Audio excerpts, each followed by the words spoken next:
le temps qui s'installe, je vais vite vous donner un petit mot d'introduction sur cette discussion. Quand on a commencé à organiser tout ce colloque avec l'équipe du GERFO, on s'est rendu compte que c'était aussi peut-être pour nous l'occasion de tester d'autres modes de discussion, d'autres cadres de rencontres. Et donc voilà, là c'est un test. Et on remercie déjà nos intervenants de tester la chose avec nous. Et on vous remercie d'être les spectateurs de notre test. Ces intervenants-ci, ils n'ont pas été sélectionnés sur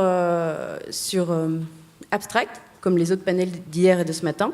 C'est des gens qu'on a choisis, qu'on a invités, qu'on gentiment acceptés. Ils font, on va dire, déjà un peu partie du réseau du GERFO, où ils sont en train de faire partie du réseau du GERFO. On les a rencontrés sur d'autres projets, pour d'autres recherches. Et au fil des discussions qu'on avait déjà avec eux, on a eu une intuition, ou alors parce qu'on avait la sensation qu'ils avaient tous en commun, alors qu'ils ont des pratiques très différentes, vous allez le voir, ils avaient en commun cet engagement de la remise en question de leurs pratiques qui nous intéressait et qu'on trouvait très intéressant à vous faire partager à l'occasion de ce colloque. Je vais laisser plus tard, donc Valérie Pillet vous présenter plus en détail chacune des équipes.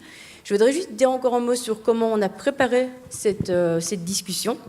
Donc ces 4 équipes ne se connaissent pas en amont.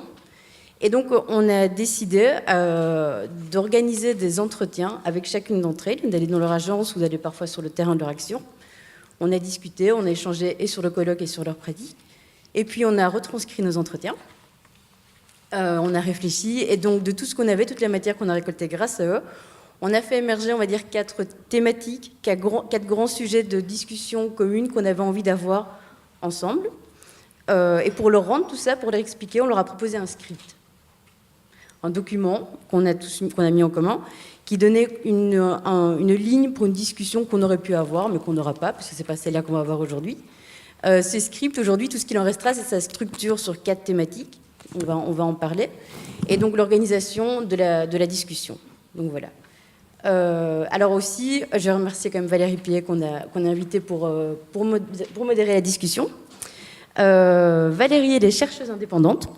Elle a travaillé très longtemps avec Bruno Latour et quand elle était à Sciences Po avec lui, elle a notamment cofondé le Media Lab et le programme expérimental Art et Politique, SPIP. Et aujourd'hui, il est aussi très impliqué dans une association, donc Ding Dang Dong, qui est un institut de coproduction de savoir sur la maladie de Huntington, donc coprésidé et cofondé avec Émilie Armand. J'ai tout dit. Donc je te laisse la parole. Bonjour à tous, et je voudrais d'abord remercier Céline Baudard, Emmanuel Robertis et Chris Younes pour l'invitation et pour animer cette discussion un petit peu expérimentale qui est à la fois bien préparée et un petit peu improvisée, donc ça va être, voilà, j'espère que ça va être quand même un petit peu drôle aussi.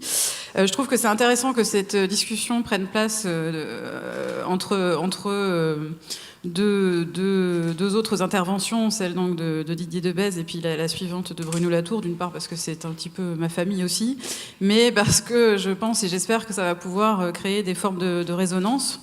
Et je remercie beaucoup Didier Debèze parce que je pense qu'il y a pas mal de choses qu'il a présentées qui devraient pouvoir faire écho, je l'espère, avec cette discussion qui sera ici un petit peu plus ancrée dans la pratique des personnes présentes. Je trouve toujours aussi assez intéressant d'essayer de voir ces allers-retours entre la théorie, la philosophie et puis effectivement les pratiques en œuvre sur le terrain. Donc on va essayer de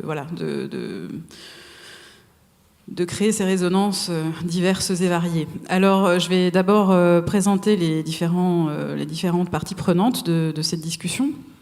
Donc, je voudrais d'abord plaisanter, qui est plutôt là-bas, Claire Shorter. Donc, je n'ai pas pu mémoriser tous les parcours, donc je suis désolée, j'ai un petit peu lire les présentations.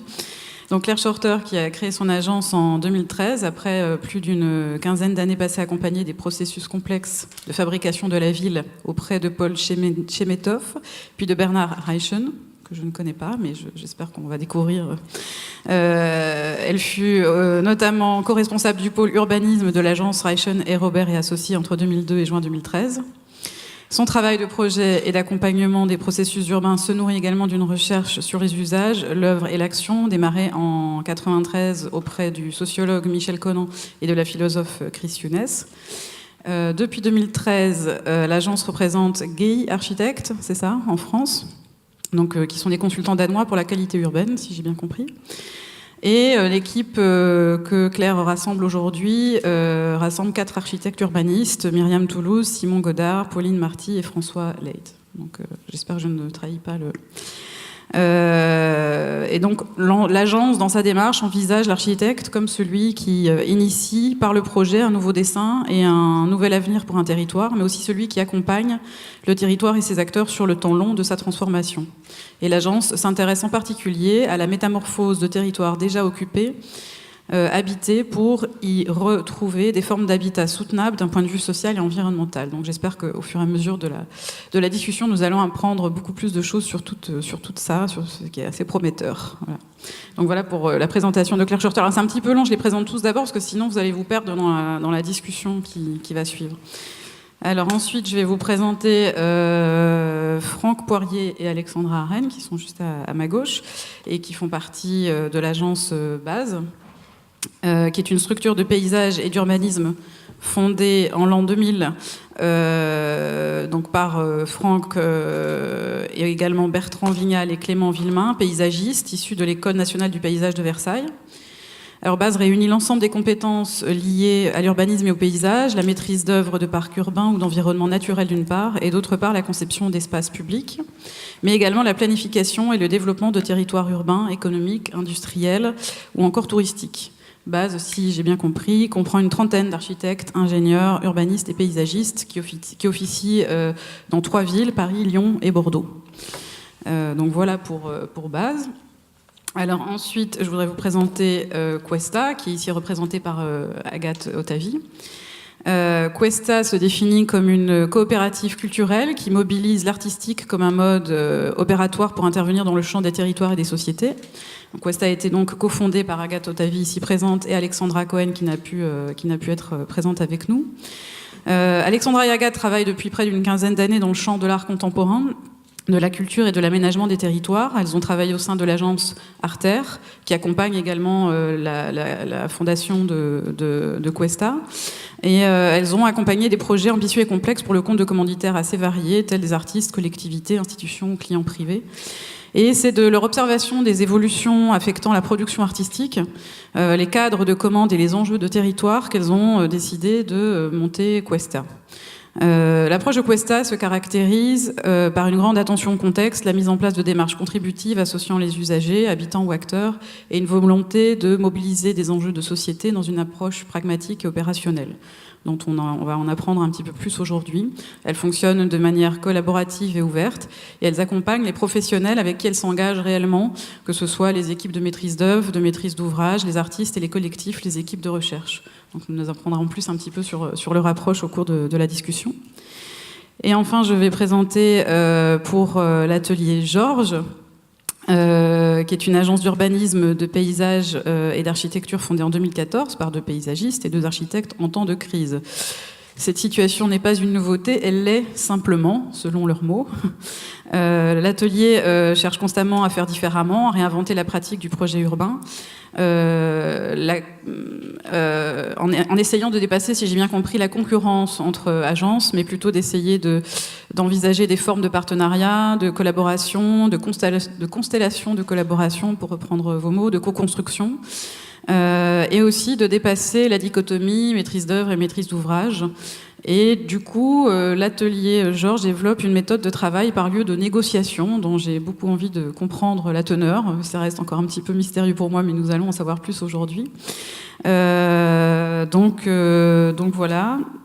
Et Mathieu Delan, qui représente et qui a fondé, je crois, donc l'atelier Georges. Donc voilà pour les présentations. Donc, comme l'a dit Céline Baudard, nous allons essayer d'aborder cette conversation à partir de 4 thématiques qui ont été, en fait, qui nous ont semblé traverser l'ensemble des entretiens que Céline et Emmanuel ont menés avec les différentes équipes. J'ai aussi accès à ces retranscriptions.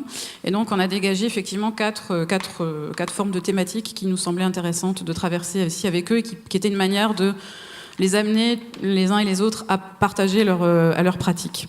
Donc on va peut-être commencer par la première thématique qui est l'héritage. Donc je pense que ça fait écho aussi également avec ce que Didier Dieubèze a pu en dire dans son intervention précédemment. Et on va voir en fait comment dans vos approches différentes vous avez fait de l'héritage d'une pratique, de l'héritage d'une théorie, de l'héritage d'un dispositif, d'une pédagogie. Comment vous avez fait de ces héritages un problème et non une solution, pour reprendre les termes d'une philosophe qui s'appelle Vinciane Després, qui a beaucoup parlé de l'héritage. Et donc, je ne vais pas m'étendre là-dessus, et on pourra en débattre après de cette question de l'héritage et de comment hériter. Et je laisse donc la parole pour le moment, pour introduire cette thématique, la parole à Claire Shorter,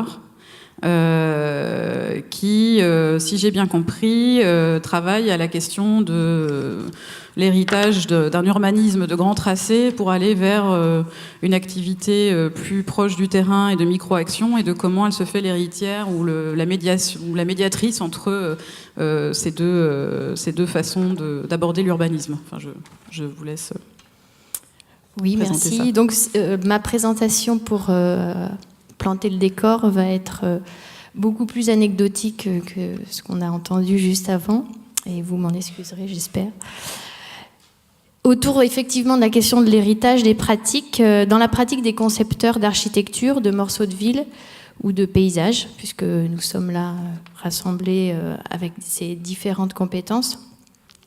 Et je vais centrer le sujet sur la pratique de l'urbanisme, puisque je suis moi-même architecte urbaniste et que je fais des projets urbains.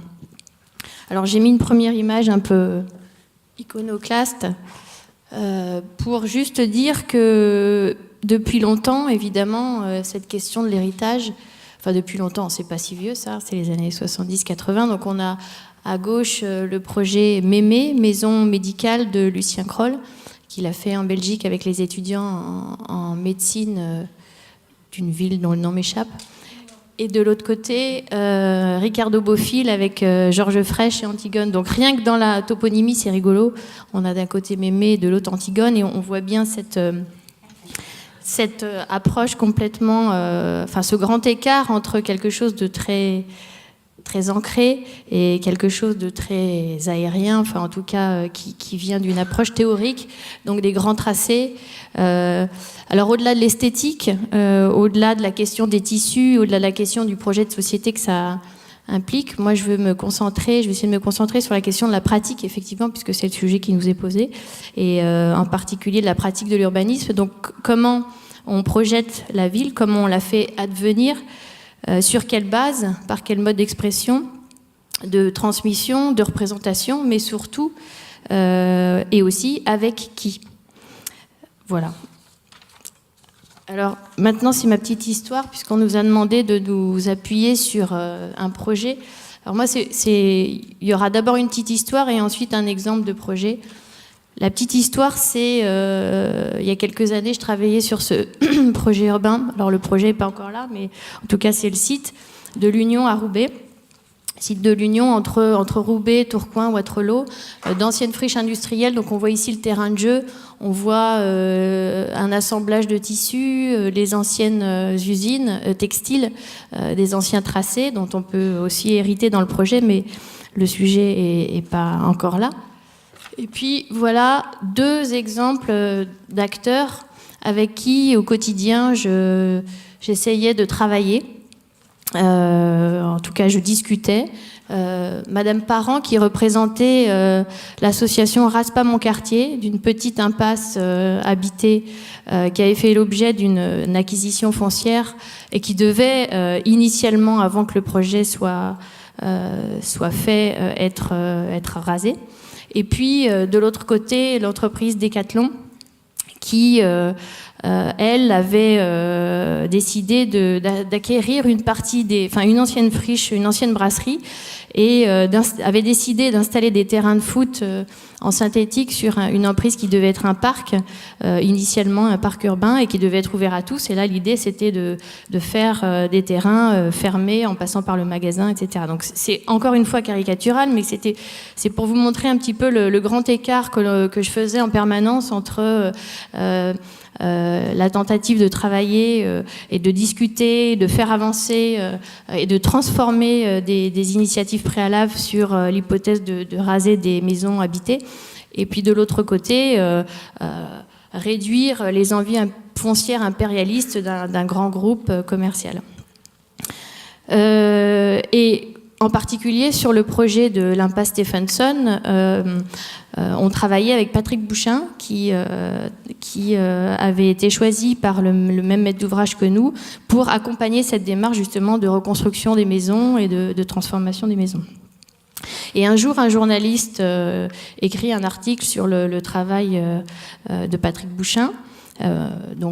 Co-construction, beaucoup de dialogue, installation d'un atelier de projet dans la rue, etc. Et fustige d'un seul bloc tout le reste du projet, en caricaturant le propos, comme ça. De l'autre côté des murs, donc des murs des maisons, c'est le pays des plans, des schémas, des vues aériennes zébrées de traits de feutre. Donc moi, je me prends ça en pleine face. Je le prends pour moi puisque en fait, nous, on s'occupait du reste du projet. Et ça a été mon tournant, en quelque sorte. C'est-à-dire qu'avant ça, je savais qu'il y avait des pratiques différentes, que chacun amenait sa pierre à l'édifice et sa pierre à la ville, mais je ne m'étais jamais posé la question de à quelle famille j'appartiens. Je faisais mon boulot, j'assemblais les morceaux, on va dire, et je composais avec.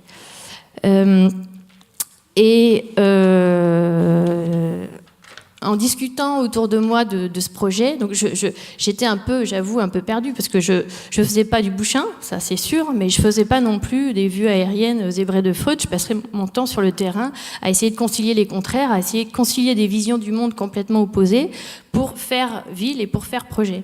Puisque Kipsta Decathlon amenait de l'emploi, et les habitants de Stephenson, évidemment, étaient tout à fait légitimes et avaient envie de rester dans leur maison. Donc c'était cet ensemble-là que je passais mon temps à essayer de travailler.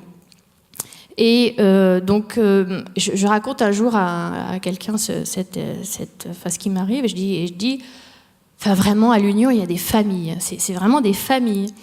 Et là, effectivement, je me suis dit, bon, bah oui, effectivement, dans le projet urbain, on passe notre temps à essayer de concilier des envies, des projets de familles différentes qui ont elles-mêmes leurs propres raisons de vivre ensemble. Alors là, Jean-Luc Nancy puisque j'ai fait un peu de philosophie avec Chris, donc Jean-Luc Nancy m'a éclairé aussi un petit peu, puisque lui, il dit que comme dans la villa romaine, les familles ont des raisons de vivre ensemble. Et village, évidemment, la même racine, ville aussi, mais dans la ville, finalement, les familles sont assemblées, et tout notre sujet à nous, c'est de faire en sorte que les familles entre elles arrivent à vivre ensemble, même si elles n'ont pas forcément envie de vivre ensemble, puisque Madame Parent n'avait rien à faire d'aller courir sur le terrain synthétique de Decathlon, vous vous imaginez bien. Elle, ce qu'elle voulait, c'est sauver sa maison. Et aussi, je me rends compte que j'avais mon rôle entre ces familles, avec ces familles, pour leur permettre de faire chacun aboutir un projet, leur propre projet chacun, les habitants de l'impasse et Decathlon, mais en maintenant l'intérêt général qui fait ville, l'articulation entre ces différents villages, si on peut dire ça comme ça. Et je voyais aussi l'intérêt de cette diversité, de cette multiplicité, parce qu'en fait, la ville, elle est effectivement multiple, complexe, infinie. Donc le besoin je voyais dans mon rôle, dans ce rôle entre les familles, le besoin de cohérence et d'articulation. Et en quelque sorte, je me disais, plus on veut de diversité dans une ville, plus on a besoin d'un urbaniste. Quelqu'un qui accompagne ces approches. Alors, ensuite, une fois qu'on a dit ça, et le projet dans tout ça. Et j'ai presque fini. Excuse-moi, c'est du temps qui est là, du coup, je suis un peu... Déjà que je suis stressée, alors... Donc, et le projet dans tout ça, est-ce que c'est seulement assembler, discuter, comprendre, rassembler des projets de famille entre elles? Et alors, moi je pense, et ça c'est pour par rapport à la question de l'invention tout à l'heure dont il a été question aussi, je pense que notre métier d'architecte urbaniste est être un métier d'assembleur, de médiateur, mais nous sommes aussi des maîtres d'œuvre. Et je pense qu'il faut plus que l'assemblage pour envisager un avenir commun à un territoire habité ou qui va être habité par des familles diverses. Organiser des voisinages, puisque ces familles ont parfois des points de vue et des envies contradictoires, il s'agit bien d'organiser ces voisinages, ces lieux de frottement, ces lieux de vie. Et parce qu'il faut que ces familles considèrent l'idée d'un projet commun, et pour cela se le représentent, pour pouvoir y participer ou le rejeter, ou inciter à le refaire, puisque l'idée c'est effectivement de les faire participer au projet, il faut le représenter. Et pour moi, alors je suis perdue. Donc il faut un sens, une direction commune au projet. Contrairement au carcan d'une forme unitaire et autoritaire, il faut du sens plus que de la forme.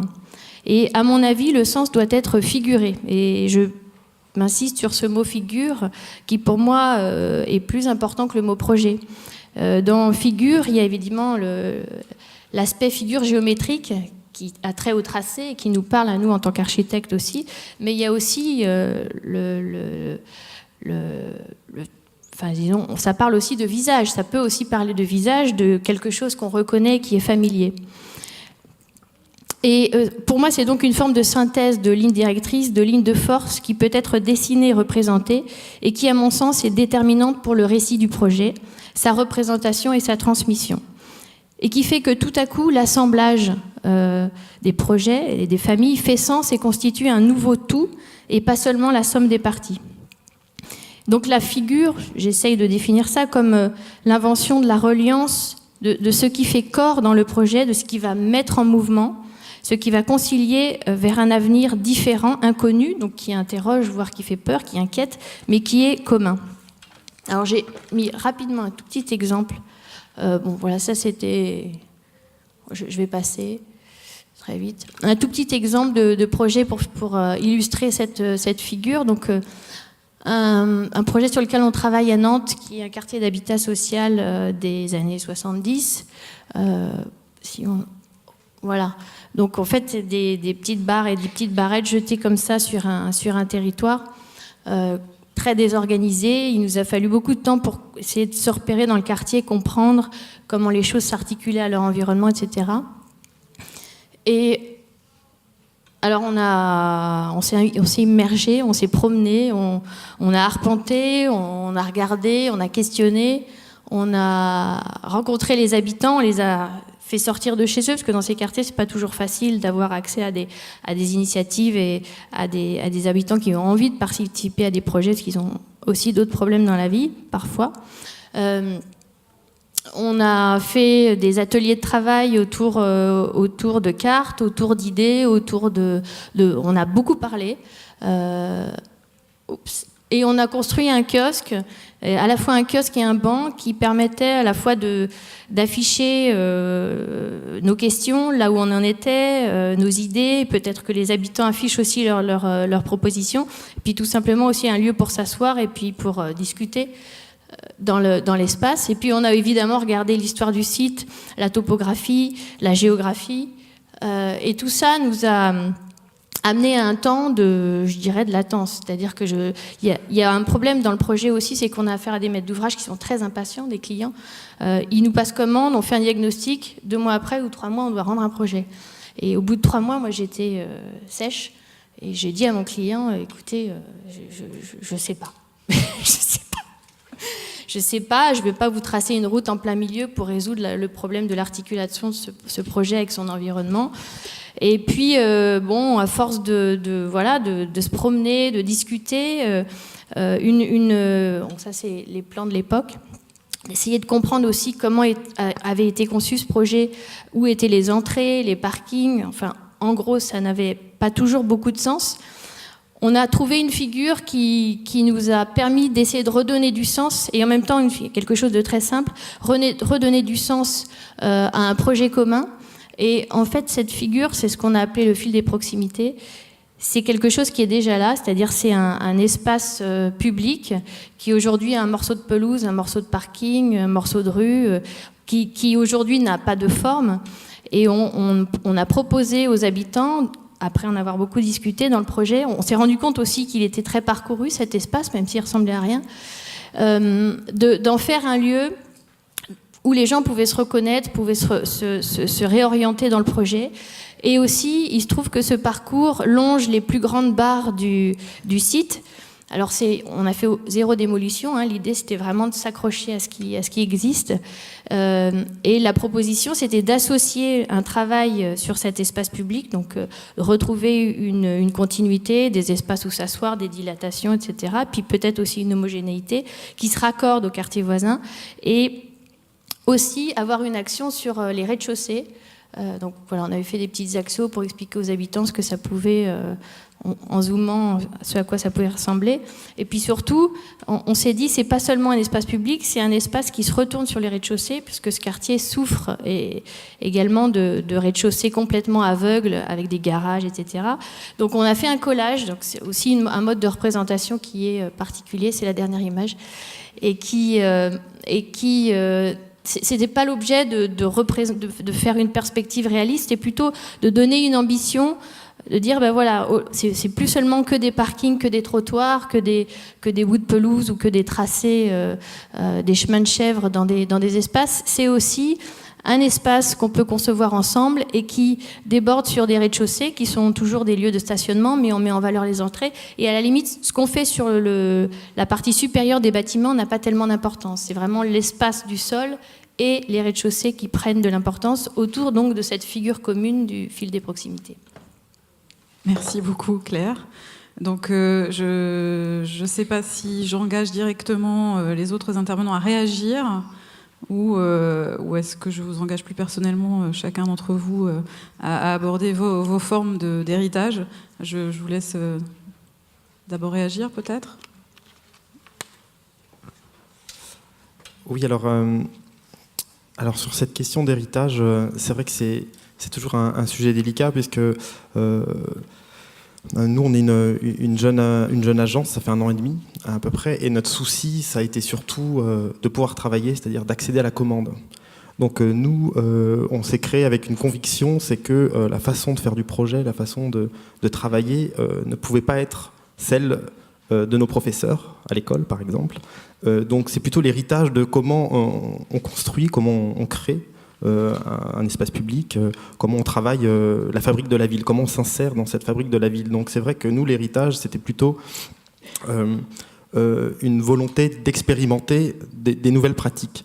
Alors on est parti d'un constat, c'est que le concepteur, alors je parle du concepteur, donc architecte ou paysagiste, était présent à toutes les étapes de la chaîne de la fabrication de la ville. Donc du propriétaire foncier qui cherche à vendre son terrain, qui demande une expertise pour avoir un peu le nombre de mètres carrés qu'il peut faire pour pouvoir estimer son prix, par exemple, de vente, au maire qui a besoin d'un appui technique pour élaborer un projet urbain, d'un aménageur qui a besoin aussi d'une équipe d'urbanistes, architectes, paysagistes pour pouvoir avoir un projet, un promoteur qui travaille aussi avec des architectes pour juste tout simplement dessiner un bâtiment, des logements, et puis aussi des investisseurs, parce que la ville c'est aussi une question d'investissement, d'achat, et donc là aussi on avait besoin des concepteurs. Donc en fait le métier de concepteur était présent dans toute la chaîne, mais c'était pas lui qui organisait ça, c'était pas lui qui commençait à commençait à instruire progressivement cette question de la fabrique de la ville. Lui, il était un peu en prestataire, comme ça, au coup par coup.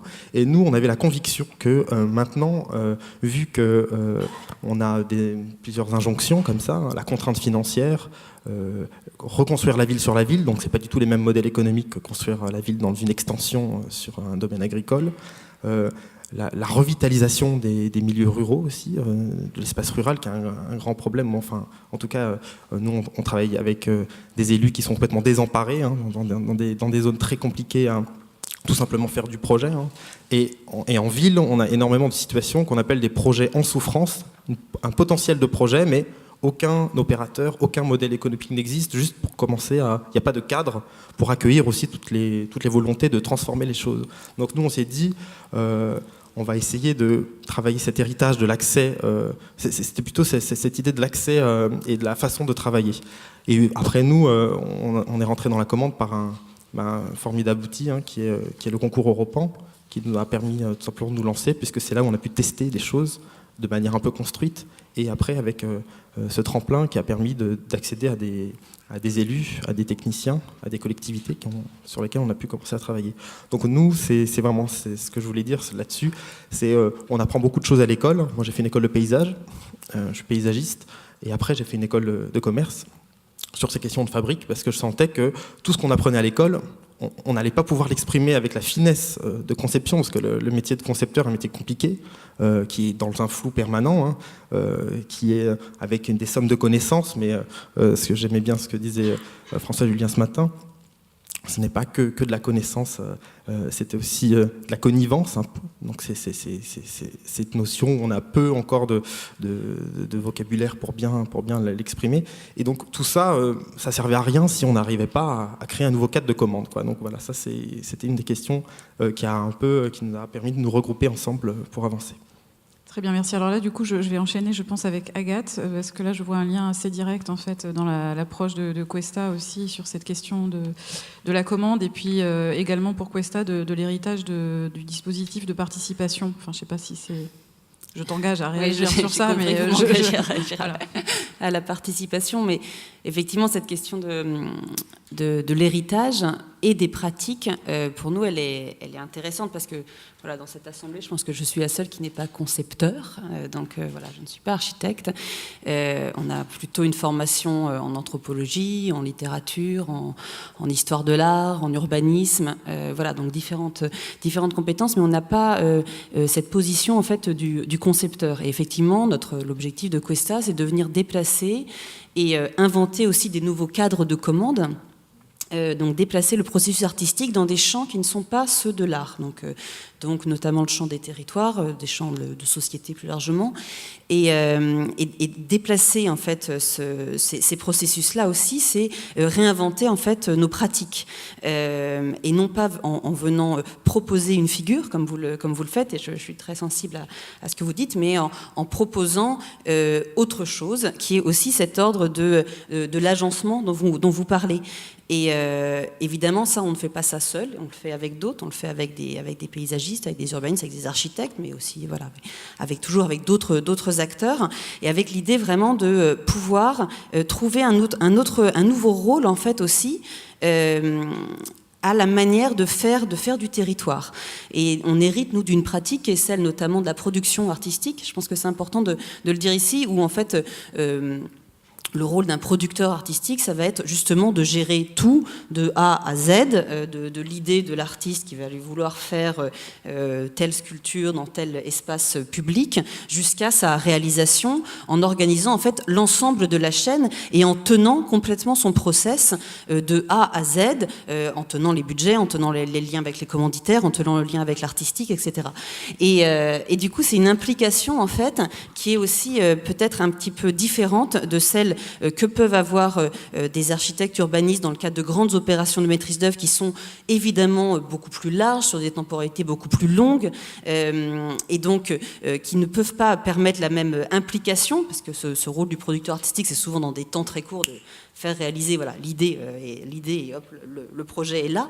Et en fait, je trouve que c'est intéressant. En fait, aujourd'hui, on se confronte beaucoup à ça, à comment est-ce que de notre pratique de justement pouvoir assembler et tenir en fait l'ensemble du process, comment on confronte ça à des pratiques justement d'architecte urbaniste qui vont être peut-être plus dans une habitude d'accompagner ou d'être sollicité plutôt par un commanditaire plutôt que de l'accompagner justement, et nous on va être plutôt dans l'accompagnement justement du commanditaire.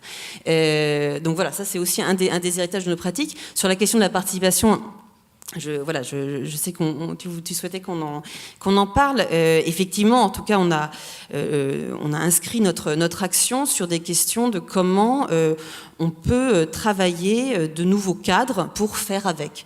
Donc faire avec aussi, évidemment, avec les habitants. Et cette question de la participation, c'est quelque chose qui nous questionne, en fait, beaucoup, parce qu'on est vraiment, effectivement, dans un moment d'injonction comme ça à la participation. Donc tout doit être... On doit participer comme ça et à tout. Et je ne pense pas qu'on ait envie de participer à tout. Enfin, j'y crois assez peu. Et en fait... comme on ne sait pas vraiment nous placer, nous on nous dit souvent, voilà, on a compris qu'on n'était pas les concepteurs, on n'est pas exactement, on n'est pas le directeur artistique. Bon, donc des fois on nous met dans la communication. Donc vous allez faire de la communication et puis la médiation et puis la participation, animer la participation, etc. Et en fait c'est intéressant parce qu'en se prenant cette question-là sur certains projets, on s'est dit mais finalement la participation telle qu'elle est posée, elle convient pas. Et en fait en regardant un peu aussi les philosophes, on a en cherché du côté de la recherche justement. On a trouvé intéressant ce que disait Joël Zask sur la question de la contribution, qui nous semblait plus exact en fait à cette manière de faire territoire, c'est-à-dire que ce n'est pas de l'idée comme ça d'un projet qu'on va venir rassembler une foule d'habitants pour venir participer d'un même élan et contribuer, et donner un avis, parce que c'est pas justement contribuer, mais donner un avis sur un projet, mais plutôt de repérer peut-être et d'identifier en menant justement une enquête ceux qui ont un intérêt propre à venir participer. Donc c'est votre madame, je ne sais plus comment, parent, voilà, qui a un intérêt propre, c'est sa maison qui va être rasée. Donc elle est directement concernée et elle va venir du coup participer et contribuer du coup à ce projet-là. Et cette question de la part, pour nous, elle est importante en se disant justement... sortons de l'idée du grand rassemblement et plutôt allons repérer et identifier les initiatives qui peuvent participer et fabriquer du commun. Oui, Claire. Non, je voulais juste réagir à ce que tu dis.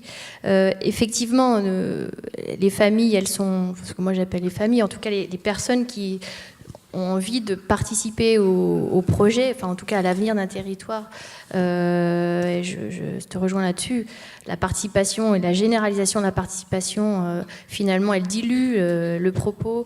Et ce que je voulais aussi insister, ce sur quoi je voulais insister, c'est que cette notion de figure, pour moi, elle vient avec justement alors la connivence, ça peut être des temps de latence, des temps où on est là, où on regarde, où on lit, où on rencontre, où on discute. Je la mets avec parce que souvent on oppose ceux qui font avec les habitants ou avec et des processus hyper ancrés, hyper dans la permanence, etc. Et le projet urbain de l'architecte qui vient du dessus et qui projette une forme sur un territoire. Moi, alors c'est comme ça que je l'ai exprimé, je ne suis pas philosophe, mais je pense qu'à un moment, il y a besoin et peut-être que je serais curieux de vous entendre là-dessus, il y a besoin d'un sens commun, il y a besoin d'un sens figuré, et pour ça que je l'ai appelé figure. C'est une ligne, ça peut être un arbre, ça peut être l'idée de se dire, là on va planter un grand arbre et ça va faire lieu. Ça peut être un banc, ça peut être... Alors là, c'est un très grand projet, effectivement, mais je l'ai montré parce que, justement, ce qui était intéressant, c'est que c'est un espace public et surtout, c'est quelque chose qui existe déjà, qu'on n'a pas retracé à l'intérieur de ça.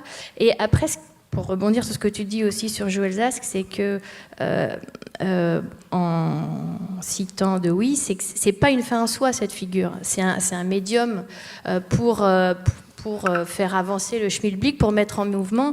Et en temps de crise, on peut s'y accrocher. En temps de crise de projet, ça peut rassembler, faire passer des turbulences, ou alors complètement l'abandonner. Et c'est ce qui restera, in fine, qui fera sens.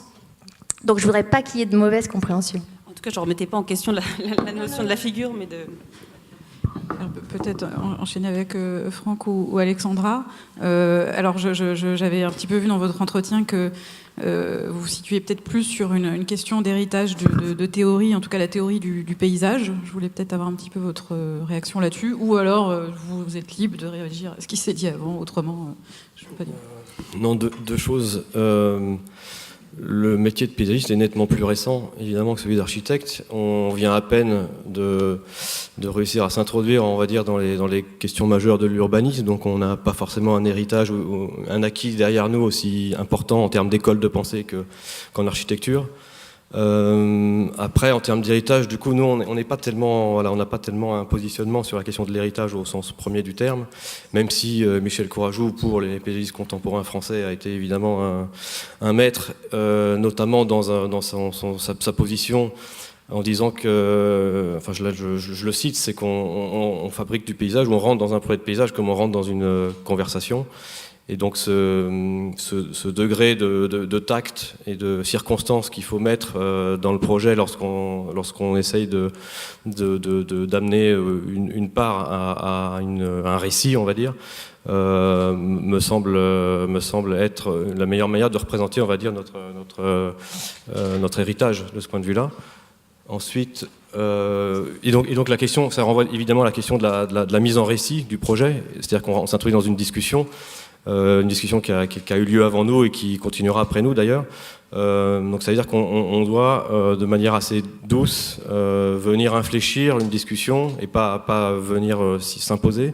Et donc ce côté un peu en douceur, en humilité, je pense que résonne un peu avec cette dimension de quitter la grande planification de l'urbanisme de jadis, et de plutôt essayer de faire advenir les projets sous forme de micro-actions, et puis de créer des ensembles par des effets un peu cumulatifs.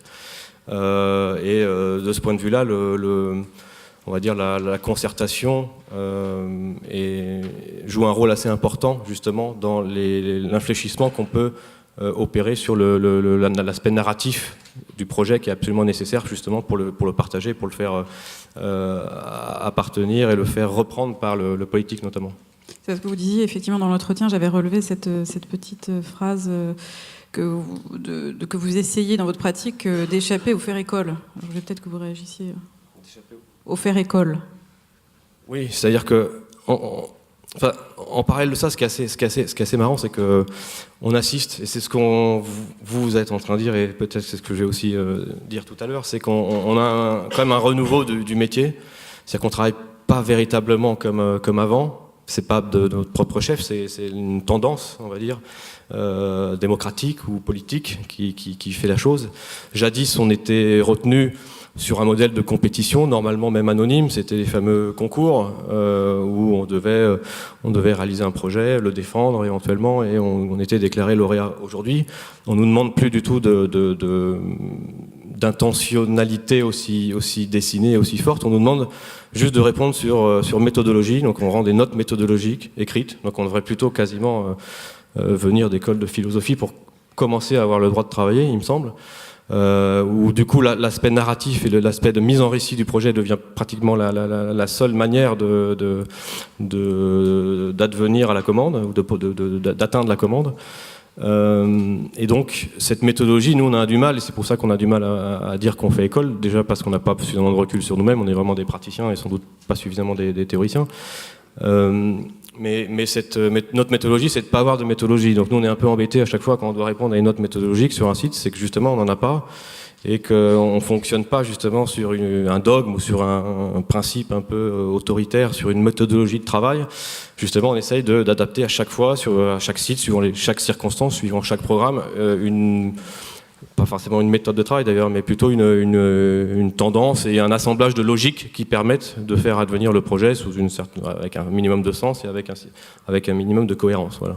Mais c'est un assemblage de logiques éventuellement qui fait méthode, mais c'est pas du tout une méthodologie littéraire ou écrite préconçue. Ce qui résonne pas mal avec la discussion qu'il y a eu ce matin aussi entre François Julien et Pierre Janin. Cette journée est décidément super bien construite.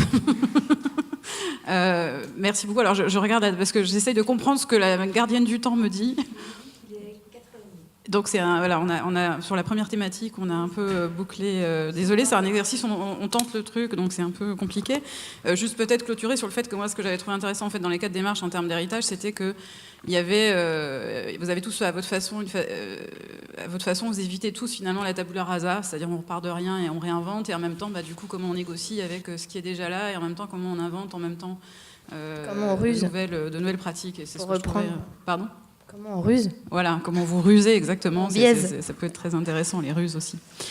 Donc on va passer à la deuxième thématique que Céline avait appelée conception, avec laquelle j'avais un petit peu de mal. Du coup, je l'ai un peu reformulée en lisant, moi, le script. Donc je me permets, voilà, donc je pense que la conception, c'est effectivement d'abord de rentrer un petit peu plus dans le détail de chaque démarche et de chaque façon de faire et de processus de travail de chaque démarche. Et en même temps, moi, j'étais très frappée en lisant le script et les différents entretiens. J'étais très frappée par la question du politique et la relation au politique, et la relation entre la conception, le projet, le processus et le politique, et que cette négociation, cette discussion avec le politique, dont vous parlez tous, on fait le projet, mais en parallèle, on doit aussi beaucoup parler, on doit aussi beaucoup rencontrer des politiques, faire du politique, et que ce faire politique arrive à des endroits très différents du processus pour les uns et pour les autres. Donc moi, c'était plutôt cette question-là qui m'intéressait. Maintenant, je vous laisse libre de le reprendre ou pas dans le débat. Et donc là, je vais laisser la parole à Franck ou Alexandra. Franck, pour introduire ces thématiques à partir de votre... Oui, alors... puisque c'est expérimental, on n'a pas vraiment joué le jeu de répondre à la question immédiatement du politique. On est revenu au titre générique du tournant de l'expérience, mais à travers justement les différents sujets qui, pour nous, ont été des acquisitions d'expérience. Alors, bon gré, mal gré, on ne l'a pas vraiment véritablement choisi, donc il n'y a pas de jugement de valeur apporté aux différents thèmes qu'on va présenter. Néanmoins, ce sont des sujets qui ont été pour nous constitutifs. Voilà, donc nous on est né dans l'agence est née dans les années 2000, donc on a quand même pu bénéficier des périodes d'avant-crise où pas mal de villes de moyenne dimension en province ont tâché d'augmenter leur aura et leur pouvoir d'attraction urbaine ou métropolitaine. C'était un peu la compétition urbaine à laquelle étaient assujettis les villes qui voulaient se démarquer sur des sujets assez souvent de pointe ou scientifiques ou artistiques parfois, mais donc on a été très vite retenus sur des questions de parcs touristiques et de parcs d'attractions comme le parc de l'aventure virtuelle à Laval, comme le parc scientifique sur la compréhension du mouvement à Montbéliard. Alors tous ces projets ont été avortés juste avant la mise en chantier du fait de la crise en 2007. Néanmoins, on s'est formé sur ça et ça nous ramène à la première question, qui est la question de l'attraction. Alors là, par contre, on n'en est pas les héritiers, mais il y a un véritable héritage sur l'attraction si on se repenche au début du XXe siècle. Juste aux États-Unis, il y avait des centaines de parcs d'attractions qui existaient avant 1914, etc. Donc ça a été un phénomène d'expérimentation, l'attraction, y compris dans le milieu architectural avec les expositions universelles, etc., qui ont d'une certaine manière permis d'expérimenter et donc de déterminer une certaine forme d'héritage dans nos métiers. Mais ce thème-là, c'est pour dire que finalement, l'attraction qui nous a été... c'est une sorte de non-dit en fait, le système d'attraction. Donc on est quand même des constructeurs. Donc à la fin, faut créer de l'espace, faut créer de l'espace public ou des espaces paysagers. Et on est attendu au tournant justement sur la question de l'attraction, de l'attractivité, de l'attrait et du contentement que c'est censé représenter. Donc évidemment, c'est une ambition politique et électoraliste évidemment de développer des projets qui sont censés contenter les usagers. Mais en face de ce devoir d'attraction qui finalement est presque une obligation de réussite ou de performance du projet, c'est la question de l'appât dont Didier Debèze évoquait tout à l'heure. Et effectivement, quand il y a un appât, il faut qu'il y ait un usager. Donc ça veut dire que la question de l'attraction, de l'attractivité répond à un désir d'usage et un désir de loisir qui est absolument prégnant, qu'on sent absolument dans tous les systèmes toute la nouvelle démarche de concertation qui sont devenus quand même un pilier dans la montée ou de la programmation préalable au projet. Enfin, nous, c'est comme ça qu'on entend la concertation, c'est vraiment pas sous forme de coproduction mais plutôt sous forme de coprogrammation. Et en cela, ça nous permet d'ailleurs, grâce à la concertation, de ne pas négocier quoi que ce soit avec le politique, mais d'en passer par le public et les formes de négociation ou les réunions de concertation pour négocier directement le programme avec les futurs usagers. Enfin, en tout cas, tout ça pour dire qu'il y a un désir de loisir qui est imminent dans l'espace public, et ce qui se traduit par l'engouement qu'on voit dans les réunions de concertation, qui sont pas d'ailleurs qui sont pas précisément des envies d'appropriation, on va dire, ou des envies de possession de l'espace public. On pourrait croire que ça viendrait de là, mais c'est plus de l'ordre d'un désir d'appartenance, en fait. Ce qu'on sent dans les concertations, c'est que le désir de coprogrammer les choses, c'est d'appartenir à son quartier, d'appartenir à une communauté, une tribu qui décide et qui utilise les espaces qu'on coprogramme ensemble. Et donc on en est arrivé à la conclusion que notre rôle résidait assez souvent dans l'enrichissement de l'espace public pour l'animer, pour le rendre éventuellement plus ouvert à diverses appropriations. Et donc là, il y a une douzaine de principes d'enrichissement de l'espace public qui parfois on s'oblige à y réfléchir pour pouvoir reprogrammer l'espace public de manière plus animée, plus attractive. Il y a la question des aires de jeu, qui est un vecteur de lien social absolument phénoménal. Il y a la question du sport, on appelle ça le sport for dummies, c'est sport pour les nuls, c'est-à-dire qu'on échappe à la connotation du club ou à la performance, mais on fait du sport un peu pour les débutants partout en ville, etc. Bon, il y en a une douzaine, je ne vais pas tous les dire, sinon on va commencer à dépasser le timing. Mais disons que tout ça, voilà, c'est un éventail, on va dire, d'outils qu'on a mis en place du fait de cette demande d'attractivité renouvelée sur lequel on est attendu dans la programmation des espaces publics, qui nous a permis d'inventer une sorte de langage. Et la controverse à cette attente sur la question d'attraction ou d'attractivité, c'est la question de la permissivité, qui est plus nouvelle en France que dans les pays anglo-saxons, dans les pays du nord de l'Europe, comme en Allemagne par exemple, où la permissivité est nettement plus forte, c'est-à-dire le laisser-faire. Ouvrir des friches et les laisser à la libre appropriation, ça peut être détourner les règlements, l'aspect normatif et l'aspect réglementaire qui a tendance à aseptiser l'espace public. Et donc, c'est un renvoi direct un peu à, finalement, qu'est-ce qu'on propose comme expérience aux usagers. Et donc, nous, on comprend en partie le mot expérience sous la question de la recherche de sensations fortes, finalement. Et ça peut être en liaison directe avec des rapports à la nature renouvelée. Ça peut être le vertige, ça peut être le rapport à l'eau, ça peut être le rapport au danger, à la prise de risque, à la connaissance de soi-même, etc. Donc, on développe ça, notamment dans la manière dont on traite certains paysages de manière un peu brutaliste, de manière trash, on pourrait dire, de manière dans l'esprit un peu comme un jardin tout-terrain. Donc on n'est pas forcément à chaque fois dans des aménagements léchés, chics et inertes, mais plutôt dans quelque chose, dans une manipulation d'une matière assez vivante, dans lequel l'homme peut finalement, ou l'usager peut trouver de lui-même sa propre interrelation avec ces espaces-là. Voilà. Il y a un autre exemple aussi qui est dans la permissivité, c'est que dès lors qu'on développe on appelle ça des mobiliers, c'est juste des mobiliers qui sont un peu revisités, soit de par leur échelle, de par leur configuration, même tout en restant rustique, peu importe, il n'y a pas réellement de connotation d'esthétique derrière ça, mais c'est juste une question de changement d'échelle. On voit qu'un banc un peu extrudé ou élargi peut susciter des appropriations ou des usages permissifs voilà, un peu innovants ou rares. Voilà. La troisième pièce constitutive de notre propre expérience, c'est celle de raisonner avec les logiques des forces naturelles. Ouais. Du coup, ça, c'est plutôt une autre facette de l'agence qui est développée aussi des projets urbains et paysagers de plus grande échelle. Et finalement, les forces naturelles, c'est une question qui découle d'un glissement ou d'une amplification des rapports liés à la nature décrits précédemment, qui peut être le vertige, mais aussi les risques, appliqués du coup à des projets à plus grande échelle. Donc d'espace public ou d'espace ouvert, qui pourraient reprendre des formules de dynamique naturelle, comme de dévalement forestier, ou d'ST, ou de delta.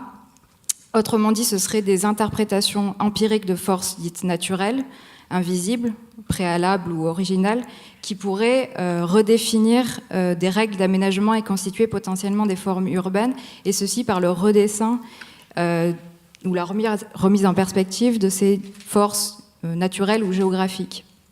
Donc c'est aussi une façon de ne pas faire de la forme entre ce qu'on capture et ce qui nous échappe. Donc je parle plutôt de la conception là, Et finalement, ces forces naturelles pourraient donner du sens au récit, donc au récit narratif qu'on exprime pour le politique aussi. Et de façon en fait, elles reformulent des logiques de projet qui s'imposeraient à notre dessin. Et ces dynamiques, ce serait... donc j'énumère un petit peu toutes ces forces dynamiques qui conditionnent un peu le dessin. Ce serait écoulement, sédimentation, érosion, infiltration, dévalement, concrétion ou force d'attraction. Donc c'est vraiment comment on prend en compte tout ce qui est issu de la morphologie de terrain et qui n'est pas forcément lié à la ville, mais qui sont issus du sol et parfois même du sous-sol, en tout cas. Et c'est là où, pour nous, il y a une forme d'héritage, mais c'est plutôt dans les forces ou dans les dynamiques naturelles qu'on peut éventuellement raisonner ou qu'on peut un peu du coup se dédouaner de la forme et du dessin. C'est-à-dire que c'est pas nous qui signons les choses, c'est plutôt la manière dont on réinterprète des dynamiques naturelles qui, du coup, conditionnent suffisamment le projet pour déterminer une forme urbaine qui serait complètement dans la même lignée, dans la même dynamique que les forces naturelles qui étaient là préalablement à l'installation de la ville, par exemple.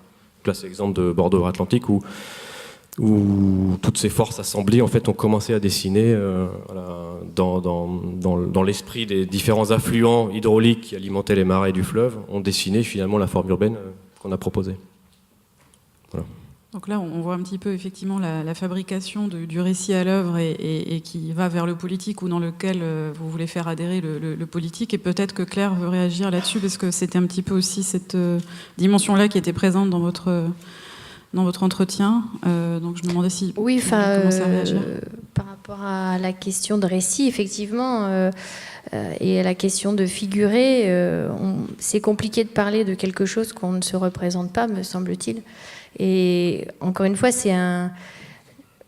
en revenant à la figure, c'est un moyen de concrétiser des visions, des choses, un discours, et c'est aussi quelque chose qu'on peut peut-être plus facilement transmettre, expliquer.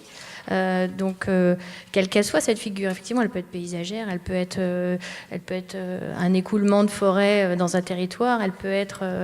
je ne parle pas de concrètement ce que c'est, je parle plus du concept de l'invention de quelque chose qui peut se raconter, qui peut se transmettre, alors qui peut se retransmettre au commanditaire, puisque c'est vrai que, en tout cas moi dans ma pratique, effectivement, la plupart du temps je réponds à une commande.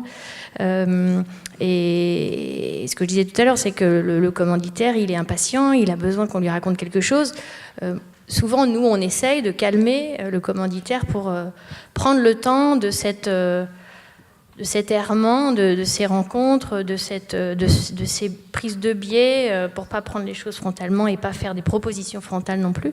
Et une fois que les choses sont un peu sédimentées, peut-être concrétisées dans une figure peut-être qu'on laissera tomber, en tout cas, on peut le raconter et on peut le mettre en récit et le mettre en dynamique. Mais je voulais juste peut-être aussi dire quelque chose qui m'a interpellée, qui est un peu caricatural, mais souvent on dit ouais, les paysagistes, ils ont de la chance, quand ils plantent, ça pousse, ça devient de plus en plus beau. Et nous, les architectes urbanistes, ça a plutôt tendance à se dégrader. Mais... en tout cas, on a par rapport à des habitants souvent une approche qui peut être un petit peu méfiante et défiante et compliquée. Et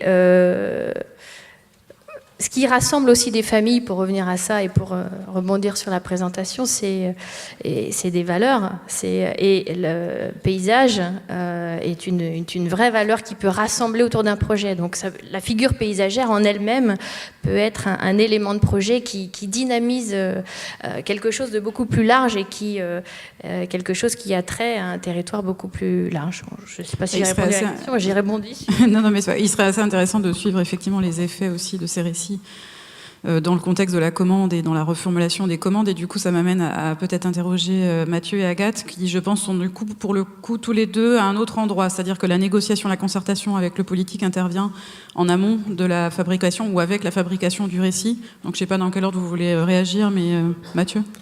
Oui, alors effectivement, la question du politique, pour nous, plus on rencontre des hommes politiques et des femmes politiques, plus on les sent désemparés face à la question de la ville. Moi, j'ai testé des fois le concept de figure, comme ça. Je pense que j'étais... voilà... Il n'y a pas eu d'écho. Du coup, on a souvent un vocabulaire qui empêche toute communication avec des élus.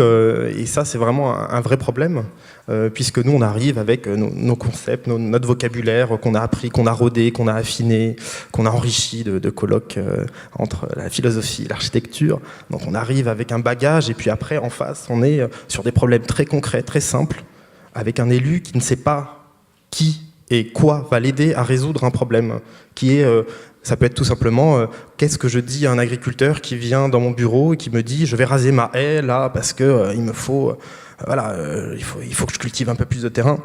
Alors que voilà, la haie faisait partie du pays, il ne sait pas quoi dire. Et donc, moi j'ai eu souvent des élus vraiment désemparés. Alors ça, c'est les élus un peu en milieu rural, mais pas que, en zone périurbaine aussi, énormément d'interrogations, de non-maîtrise d'une vision du processus de fabrique de la ville, toujours donné à des experts, concepteurs ou ingénieurs, voire ingénieurs développement durable, qui sont là, qui moi je trouve, qui infantilisent les élus en mettant des grilles d'analyse objective multicritères avec des bonhommes verts qui sourient ou qui font la tronche en fonction de certains objectifs. Ça, c'est vraiment terrible, puisqu'ils rassurent l'élu par des données plus ou moins, enfin, un peu insensées, quoi.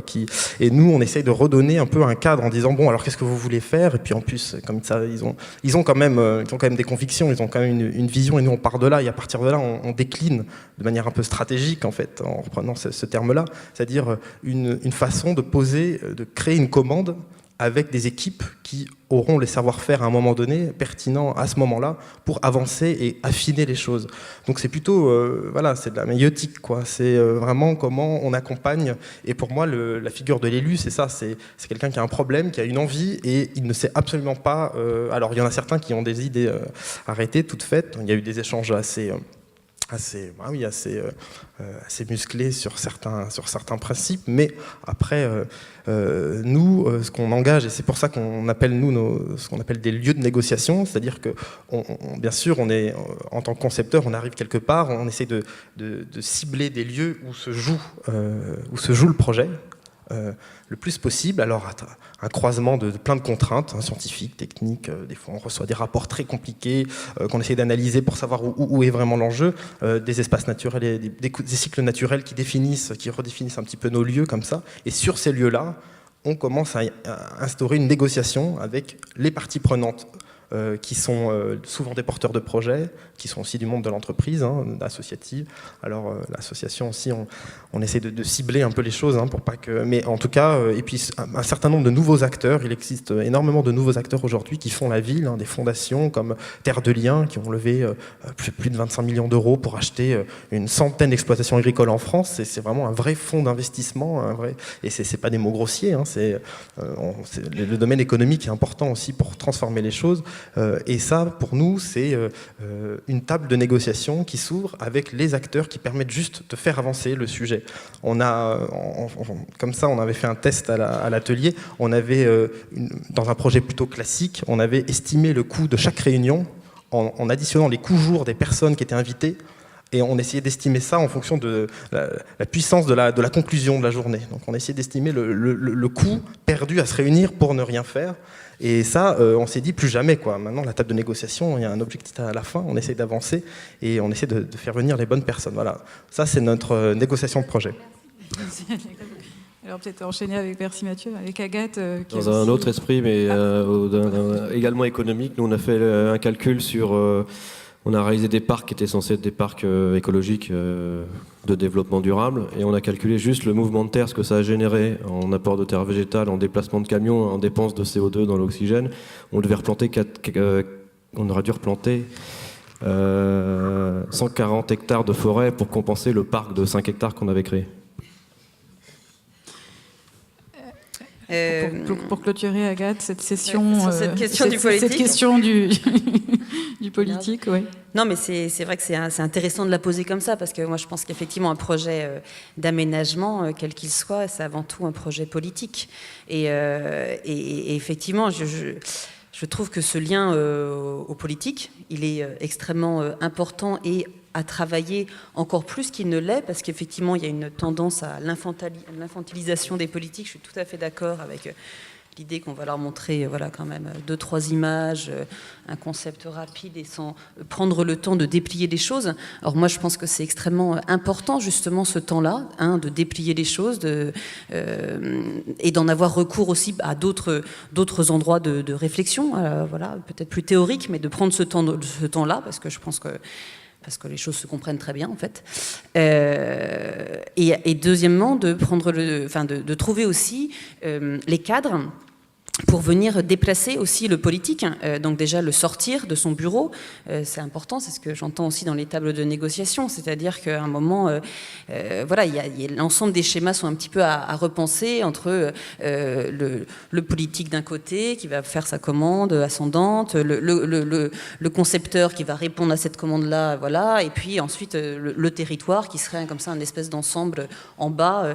Donc déplacer le politique, le sortir de son bureau, le remettre dans un autre rôle et dans une autre interaction en fait avec l'ensemble des parties prenantes d'un projet. Pour moi, c'est un objectif majeur et encore plus maintenant, parce qu'on est quand même dans sur lequel vous passez beaucoup de temps. Voilà, sur lequel on passe un temps, mais absolument fou et non comptabilisé, ce qu'on devrait peut-être faire. Mais en tout cas, je pense que c'est un enjeu majeur, et surtout à cette époque-là de crise démocratique, et je pense que c'est quand même absolument majeur. Donc trouver d'autres endroits de refaire de la politique et avoir un peu profité du prétexte peut-être du projet d'aménagement pour faire politique, c'est un enjeu qui me semble tout à fait intéressant.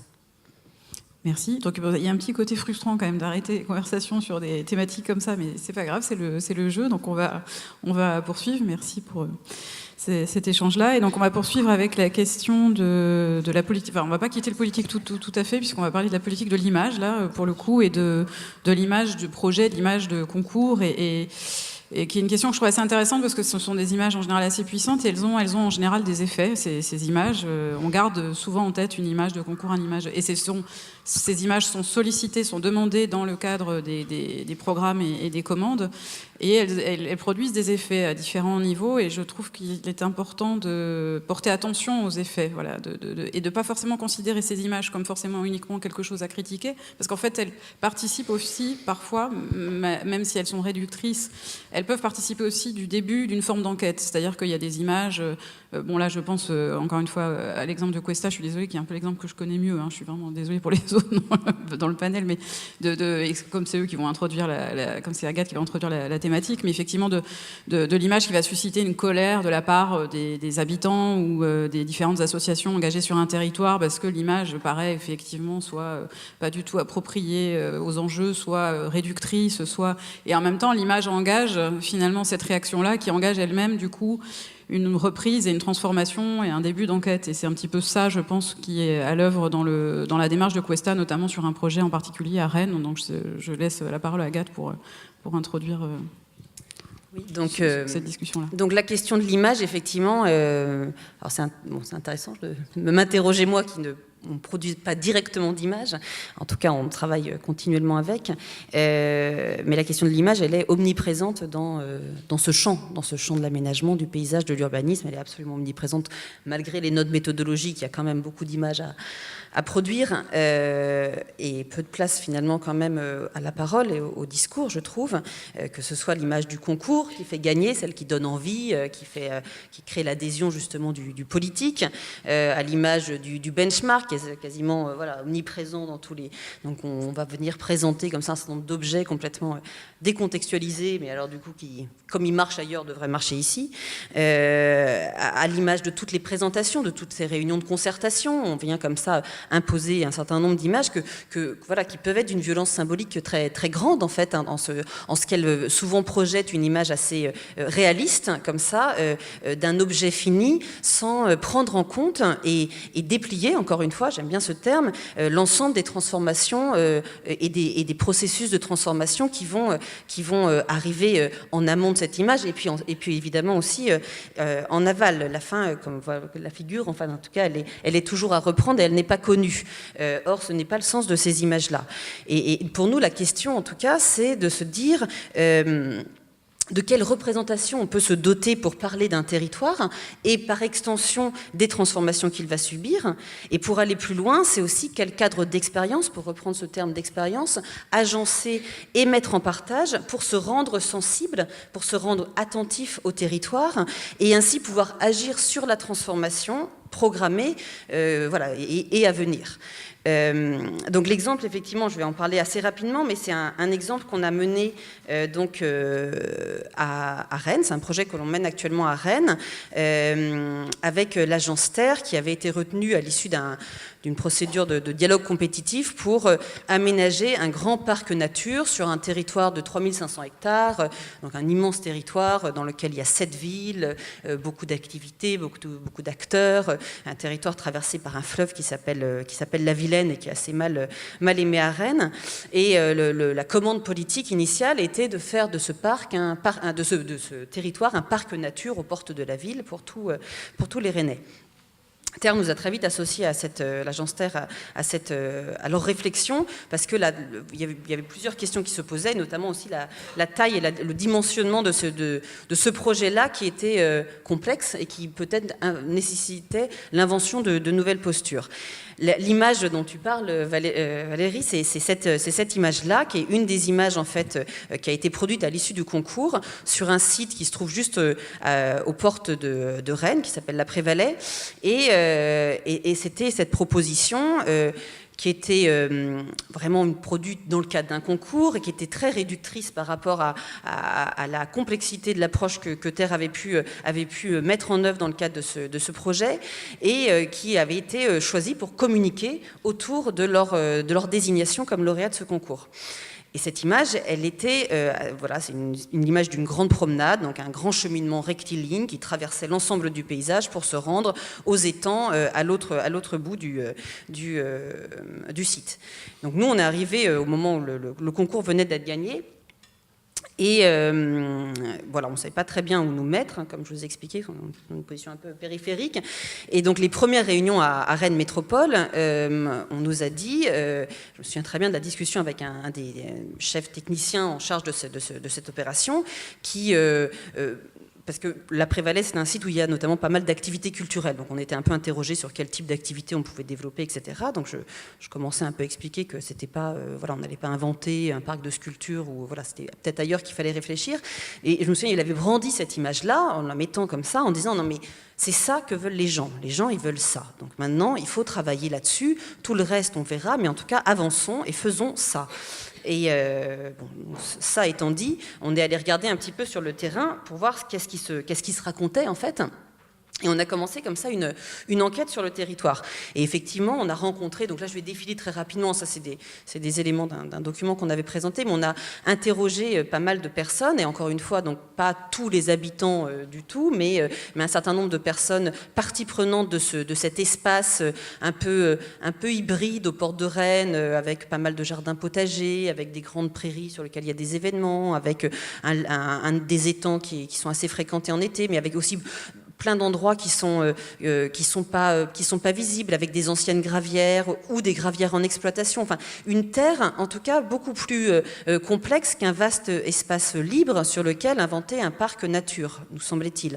En tout cas, une terre qui était où l'interaction constante de l'homme par rapport à cet espace-là était extrêmement présente, lisible, et où on voyait en fait un très grand attachement de l'ensemble des personnes qui étaient usagers de cet espace ou qui étaient partie prenante parce qu'ils y développaient des activités, par exemple des activités de recherche. Rennes, c'est une ville où il y a beaucoup de chercheurs, donc il y avait beaucoup de personnes, de chercheurs qui développaient une activité de recherche sur ce site, notamment sur les questions de zones humides, d'écologie. Et donc mais aussi, donc là par exemple, c'est la station d'épuration qui était tenue par un monsieur Roger qui n'avait jamais été interrogé de l'avenir de ce site-là, et que ce monsieur Roger, en fait, quand on l'interrogeait, on se rendait compte qu'il ne faisait que des actions écologiques, en fait, au fur et à mesure, tous les jours, en fait, c'était ça, au-delà de la station d'épuration. Enfin bref, donc on a rencontré comme ça un certain nombre d'acteurs, et ce qui était intéressant, en fait, dans toutes ces rencontres qu'on faisait, c'était de voir qu'au fur et à mesure qu'on les rencontrait, qu'on les interrogeait, qu'on commençait à comprendre un peu ce qui se passait, ce qui se jouait sur ce territoire, le dessin évoluait. Le dessin des paysagistes évoluait et se complexifiait. Et donc de cette grande promenade, peu à peu, on arrivait à des choses beaucoup plus fragmentées, à quelque chose qui racontait vraiment autre chose, en fait. Et ce qui nous a interrogés, du coup, c'était de se dire quels étaient finalement les effets possibles de cette enquête, comme si, en fait, c'était directement ces rencontres et ces voix qui, tout d'un coup, faisaient que le dessin lui-même se transformait. Et donc, à partir de cette idée des effets, en fait, on a trouvé intéressant de se dire peut-être qu'il faut travailler un dispositif et puis une méthodologie un petit peu nouvelle pour accompagner, en fait, ces études de maîtrise d'œuvre et les ancrer plus précisément, comme ça, au plus près d'un territoire. Donc on a proposé à Rennes Métropole de mettre en place des actions pilotes, ce qu'on a appelé des actions pilotes, pour accompagner en fait les études de maîtrise d'œuvre et venir enquêter comme ça au plus près du territoire sur ce qui s'y jouait, ouvrir aussi des espaces de contribution, des cadres de discussion comme ça avec les parties prenantes d'un territoire. Et puis commencer à donner une existence à ce grand projet qui n'avait d'existence que le nom technique qui était donné en chambre dans Rennes Métropole, puisque c'était pas du tout un territoire qui était un ensemble géographique identifié par les habitants des communes concernées, ni même de Rennes Métropole. Et donc cette action pilote, elle a donné lieu à un dispositif qu'on a appelé Traversée Escale, que vous voyez ici sur ce dessin qu'on a promené un peu partout sur le territoire, et qui était non pas de venir présenter le projet, qui finalement en fait n'était qu'une figure à reprendre et à réinventer, mais et c'était une erreur de communiquer cette image, parce que finalement c'était qu'une image de concours et c'était pas du tout la fin, comme on voyait sur le dessin qui a évolué, mais plutôt de venir présenter le territoire. Et venir donner des formes de représentation à ce territoire qui en fait n'en avait pas en fait dans son entité, dans l'entité technique sur lequel on travaillait. Donc on a mis en place cette exposition assez formelle où d'un côté il y avait une très grande fresque qui représentait ce territoire et qui n'avait jamais existé avant, de l'autre côté un inventaire photographique qui montrait les typologies de cet espace, et sur la table un certain nombre d'éléments en fait de cartes, d'éléments techniques, de différentes études aussi, parce qu'en fait depuis 1979 il y avait des études sur ce territoire sans qu'aucune action n'ait jamais eu lieu, donc enfin on ressortait un petit peu les malles, et on a présenté ça. Donc cette action on l'a menée dans un collectif avec un jeune collectif d'architectes rennais qui avait une expérience d'expérimentation justement sur ce territoire-là, et avec l'agence Terre, et on a fabriqué ce dispositif. Donc là, justement pour travailler sur la question d'autres formes possibles de représentation. Donc cette fresque, par exemple, c'était un outil très intéressant, parce que tout d'un coup, ça donnait une réalité à ce territoire-là, et c'était extrêmement précis, donc les gens pouvaient aller jusqu'à reconnaître un peu leur maison, mais en même temps, tout était complètement... Il y avait des histoires là-dedans qui étaient racontées, qui n'existent absolument pas. Donc il y avait ce jeu toujours entre quelque chose de très précis et de complètement inventé, avec une espèce de figure en plus impossible, d'une figure, d'une perspective complètement retravaillée. Donc il y avait un outil intéressant. Ah, ça ne marche plus. Zut. Qu'est-ce qu'il faut que je fasse comme ça? Non? Ah pardon, excusez-moi. Et donc c'est devenu un outil qui a permis vraiment de parler beaucoup avec beaucoup de personnes. Donc là, je montre cet outil-là, on l'a déplacé à plusieurs reprises sur le territoire. Je le montre ici sur ce territoire de l'Après-Valais dont on parlait au début, dont la première image que je vous ai montrée parlait. Donc voilà, et justement, autour de cet outil-là, c'était de se dire quel type de table, j'aime bien cette idée de table de négociation, même si c'est pas le terme qu'on emploie, mais quel cadre on invente pour venir faire faire en commun, faire territoire en commun et remettre en fait l'ensemble des parties prenantes, dont Rennes Métropole et les élus de Rennes Métropole, au même titre que les acteurs engagés sur ce territoire, dans un nouveau cadre en fait, pour travailler ensemble à la construction en fait du projet qui finalement était à devenir. Hop, voilà. Et je vous montre juste une dernière expérience sur la question de quelles expériences on propose. C'était donc voilà, autour de ce dispositif, il y a un certain nombre d'expériences qui étaient menées. Et cette expérience, je la trouve intéressante. C'est une artiste qui s'appelle Myriam Lefkowitz qu'on avait invitée à venir participer avec un projet qui s'appelle Walk on Ace, pour venir en fait promener un certain nombre de personnes, les yeux fermés sur ce territoire. Et de ces promenades, de ces parcours, en fait, en ressortait une image.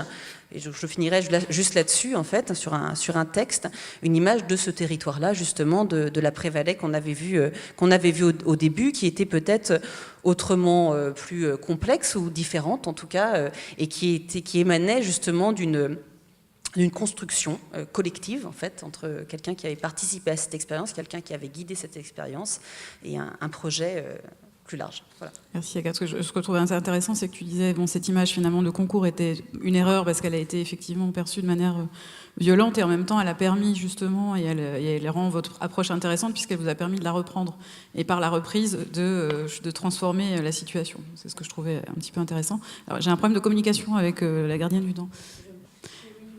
Ok, donc on aura une petite discussion effectivement ensuite. Alors du coup, j'engage Mathieu à amener la problématique suivante, qui était la problématique de la culture du projet et surtout du faire communauté, comment former une communauté de projet. Donc effectivement, dans vos approches, il y a différentes façons d'amener cette question-là. Donc comment constituer une équipe, ou faire collectif, ou comment on est engagé avec les acteurs, ou on les engage dans le projet. Enfin, il y a toutes ces questions-là qui sont abordées un petit peu de manière différentes dans les quatre approches, et je te laisse Mathieu.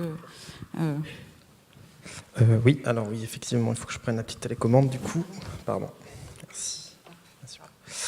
Oui, alors moi je vais pas présenter un projet, mais plutôt, comme c'était au tournant d'expérience, vous présenter une articulation qu'on est en train d'initier en ce moment à l'atelier.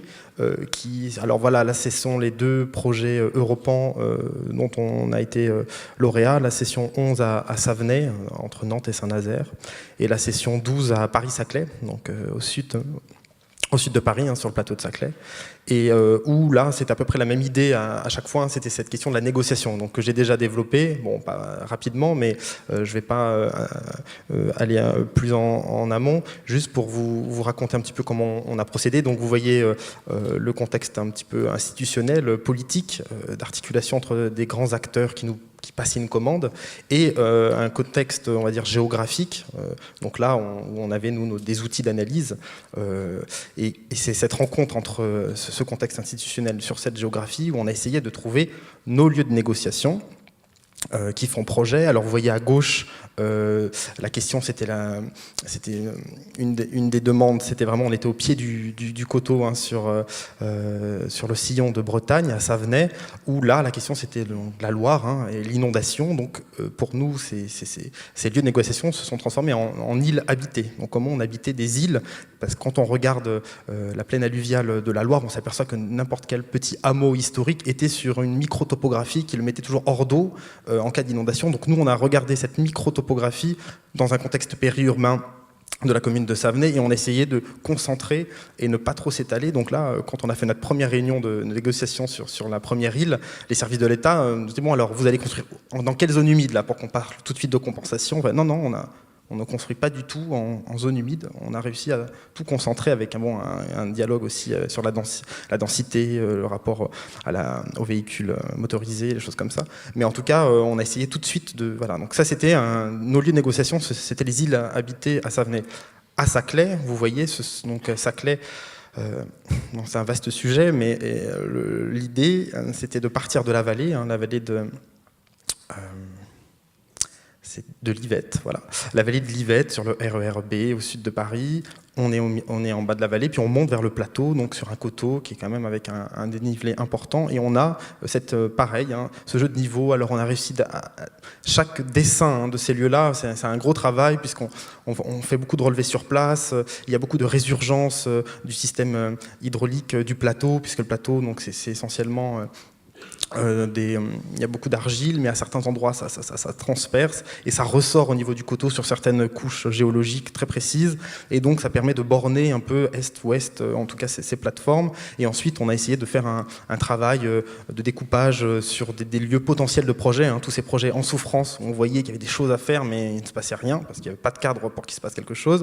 Et puis, alors, à Saclay, c'est une complexité d'acteurs, hein, une complexité d'intentions politiques, d'échelle nationale, d'échelle locale, avec des très grandes tensions. Et donc nous, on s'est dit, on va juste simplifier le nombre de personnes autour des tables pour faire le projet. On va choisir des lieux et puis il y aura des invités pour chaque lieu, pour chaque plateforme. Donc on a identifié 5 plateformes, de la plateforme du centre-ville jusqu'à la plateforme de Supélec, Centrale Supélec, l'école qui s'installait juste en haut. En tout cas, voilà, on a essayé de simplifier le nombre d'acteurs et puis pour commencer à expérimenter ensemble. Donc ça, c'est pour vous raconter ces lieux. Ensuite, en plan masse, alors attendez, parce que voilà. Bon, après, ça se transforme en plan masse. Donc, alors, pour nous, le plan masse, c'est une simulation à un instant T de la négociation. C'est comme ça qu'on les appelle, donc c'est que des simulations. Donc, on essaie de plus les appeler plan masse. On dit, voilà, la simulation à un instant T. Donc, dans le cadre du concours, voici ce on a simulé la négociation autour de la table et voilà ce que ça apparaît comme lieu. Voilà, donc on essaye toujours de replacer l'image du projet pour ce qu'elle est. Et on fait énormément appel aussi au dessin à la main. C'est-à-dire qu'on dessine quasiment tout, de plus en plus. Hein. On dessine quasiment le récit du projet, on le dessine à la main. Et ça, on s'aperçoit auprès de l'élu, déjà il y a plus d'attention, il se sent plus impliqué. Et il est beaucoup moins en demande de la réalisation de l'image. Là, il ne peut pas brandir l'image photoréaliste, Photoshop, magnifique, qui est en plus complètement... enfin, je ne sais pas comment la qualifier, mais en tout cas, qui est d'un autre ordre, hein, qui n'est pas d'un ordre de projet de territoire, qui est de l'ordre du fantasme. Et donc, ça, c'est vraiment quelque chose d'important. Donc, on y va aussi par du dessin à la main. Alors, j'en ai pas amené ici, du dessin à la main, voilà. Donc ça, c'est, on va dire, l'étape suite à la création de l'atelier. Il y a eu des résonances comme ça. Après, on a répondu à des appels d'offres, on a commencé à gagner de la commande publique. La première, c'est à Ussel, quartier-gare, à Ussel, donc en milieu rural, la Corrèze. Donc là, marché détendu, des bâtiments partout, un peu délabrés, centre-ville, centre-bourg. Un Intermarché qui se délocalise en périphérie. Le maire a signé tout de suite le permis, sans réfléchir que son quartier-gare allait devenir un no man's land. Énormément de désœuvrement partout. Là, et donc, nous, notre négociation, alors on était là, oui. Là, on a essayé de faire émerger ce qu'on appelle une communauté de projets, c'est-à-dire on a appelé énormément de monde à l'échelle du territoire pour reprogrammer cet ancien Intermarché, pour voir en quoi ça pouvait devenir autre chose. Et donc là, c'était beaucoup de discussions, de débats pour essayer de voir comment on pouvait ensemble faire un peu ce qu'un opérateur unique ne pouvait pas faire, en fait. Ensuite, on a eu le projet de la caserne Mélinette à Nantes, donc c'est vraiment tout près de la gare, derrière le jardin botanique, derrière le cimetière, au centre-ville de Nantes. C'est une ancienne friche militaire qui est fermée depuis les années 2000, je crois. C'est 14 hectares, une programmation de 1700 logements. Donc là, c'est zone vraiment, on va dire, tendue en termes de logement.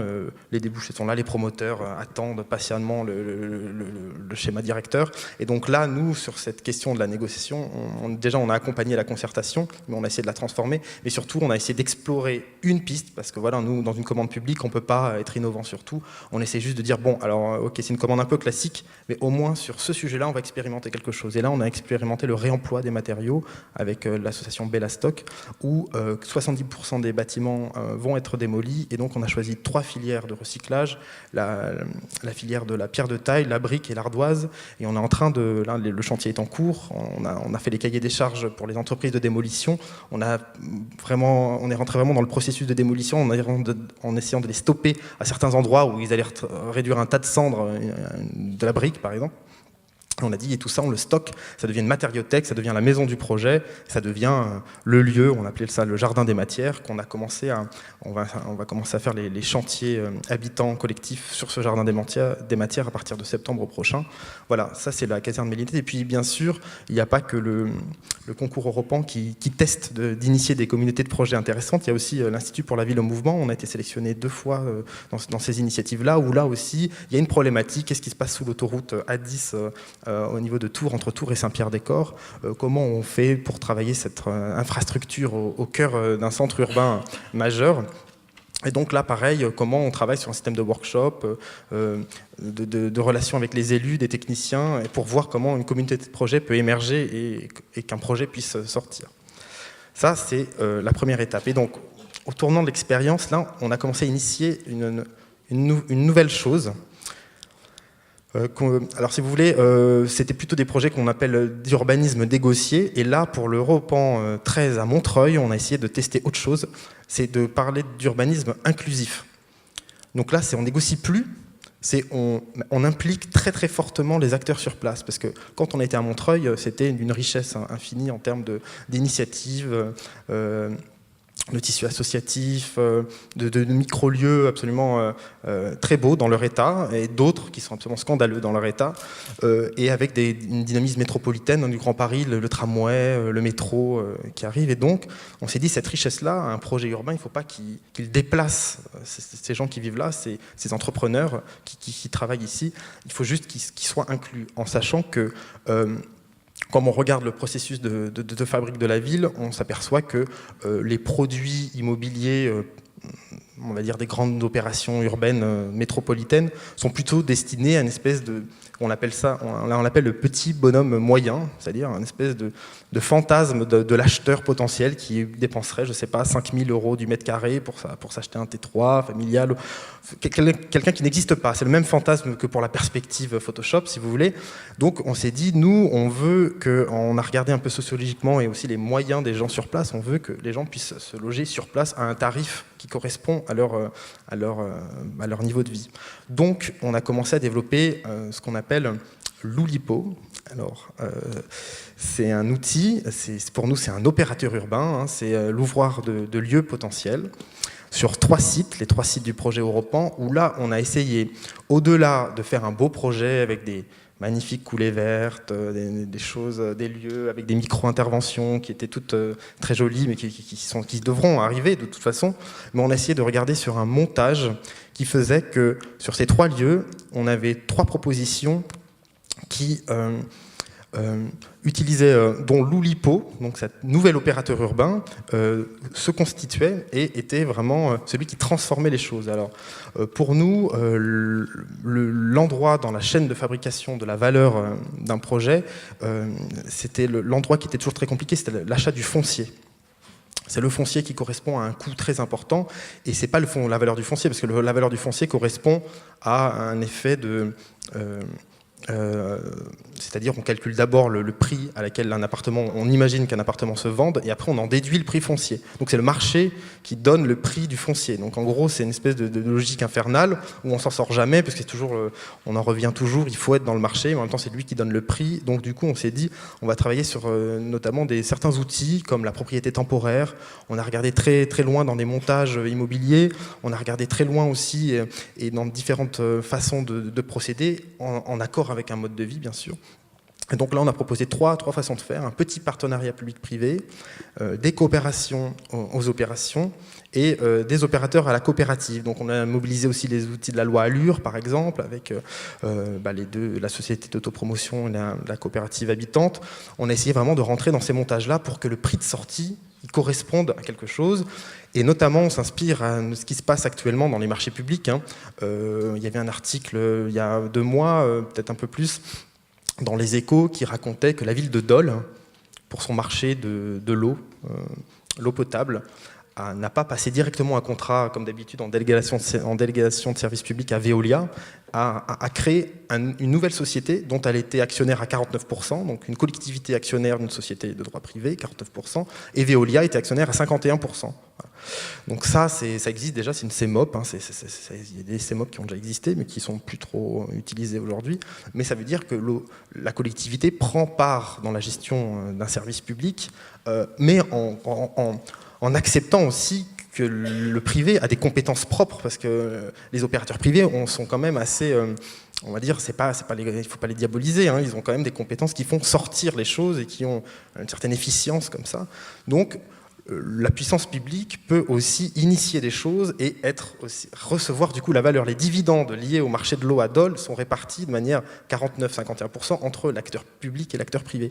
Donc nous, c'est ce genre de choses qu'on essaie de créer, et pour nous, c'est ce genre de futurs nouveaux opérateurs qui devraient se créer pour chaque opération urbaine un peu différente, qui seront après à même d'engager, pourquoi pas des architectes, des paysagistes pour transformer les choses, et pourquoi pas même un paysagiste ou un architecte qui dirigerait ce genre d'opérateur un peu urbain, un peu atypique. Mais par contre, il faut vraiment qu'on fasse notre évolution. Nous, les concepteurs, il faut qu'on commence à monter en compétence sur cette question-là, parce que donner des... Enfin, il y a beaucoup de... On est revenu un peu sur les partenariats publics-privés, hein, mais on a compris un peu que c'était pas un petit peu compliqué quand même, que c'était de la dette déguisée, des choses comme ça.